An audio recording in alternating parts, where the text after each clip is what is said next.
Welcome guys, and today I'm going to show you how we can do a bank transfer from Revolut to United States.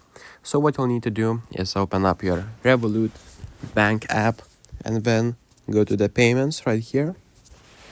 After that, what you need to do is go to the right corner in the top and click on the plus icon. After that, you'll see all these icons, but you will need to select on international. And then here you can search for United States, but what I will do is use the search bar and type United States, and that's pretty much it. After that, you'll need to put how much do you want to send, personal information for the bank transfer, and that's pretty much it, guys. Thank you guys for watching. I hope this video was helpful. Please make sure to subscribe to Guide to Everything, and see you in the next one.